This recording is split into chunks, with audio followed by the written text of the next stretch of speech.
TitleMatchNetwork.com. She was doing the Tammy Sitch, like Hillary Clinton thing, you know? Right.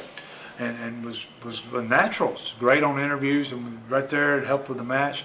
We built it up to bring Sherri Martel in, and Sherri was with me. I broke my ankle in a show, and doing 10 punches and jumping off the ropes and come down on Brian's foot, rolled my ankle, broke it. It was coming through. Brian Lee. Primetime Brian Lee. Yeah. And I broke my ankle. I knew it was broke when I did it. So I sprained my ankle before in Atlanta, and I kept ice on it, 20 minutes on and 20 minutes off, 40 minutes off, because we're getting ready to bring Sherri Martel in, and for a few weeks there, and like her as a baby face, and she had the red dress on and everything, and I had a broken ankle, and she got me through matches with Brian, and Brian helped a lot too, and I had 2 braces on in 1994. This would have been after she had after she left WWE. Yeah, it was before she went to Atlanta. Right. And she was great. Sherri Martel was the greatest valet ever. She knew how to get, and I got through it. And Brian, of course, was great. Brian was a stud then, and we had, did all right, And I went to Japan, worked for Baba on a broken ankle. That's hard. I would rehab it on my own in the car. I keep it elevated. I did everything. And Ricky Morton looked at me one night. One day he goes, "That ankle's broke, Tracy." I said, "I know." I said, "A break's not really on your ankle. It's not as bad as a sprain. Sprain's more nagging." It may sound crazy, but it is. I had 2 braces on my ankle, and I'd walk around. You ever see a thing with elephantitis? You talking about? That's what it looked like. But did that. True story there. After I was done with Brian, they turned White Boy babyface when Brian and I were done, and White Boy worked a program with Brian and Tammy, and they brought Dirty White Girl in. Well, we're in what's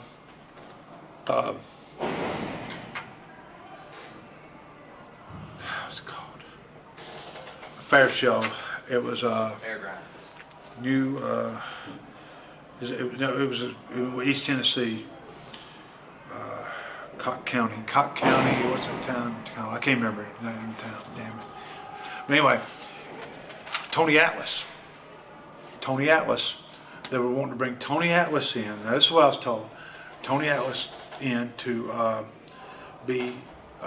work with me, and kind of they were working together with New York thing too. And I think Tony maybe were going to come in for a while, maybe go back to work for Vince somewhere. And I think that's the case. I'm not. That's what I was told.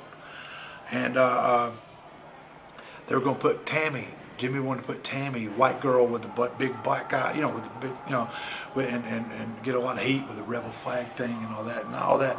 Well, what I was told was Tony's wife wasn't cool with it because his money wasn't going to be that good, and it's kind of controversial thing, and all that. So Tony didn't come.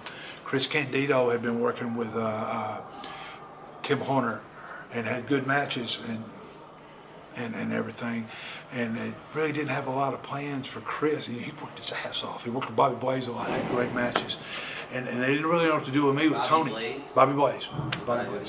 He did a lot of job work for WCW. Good worker. Dean Winkle trained, and so we're sitting there. Ricky Morton was helping him a lot. It's Newport, Tennessee. And Ricky Morton was helping Jimmy a lot with ideas, And Jimmy wouldn't make a lot of it, so he'd make the major towns. And Jimmy's, of course, was already going doing TVs from New York and everything and all that.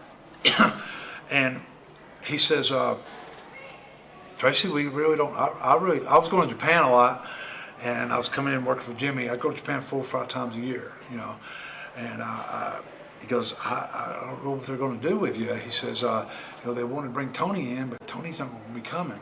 And that kind of thing. And he goes, I really don't know. He goes, "I don't know if they have anything for you." Ricky told me that. He goes, "He's done a lot with you here, and you've been here, I've been there, a year or 2. And that's kind of how it was back then in places.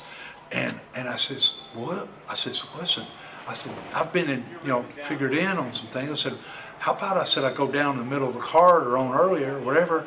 And I said, "Let me work with that kid over there, Chris Candido." I said, "I want to work with him."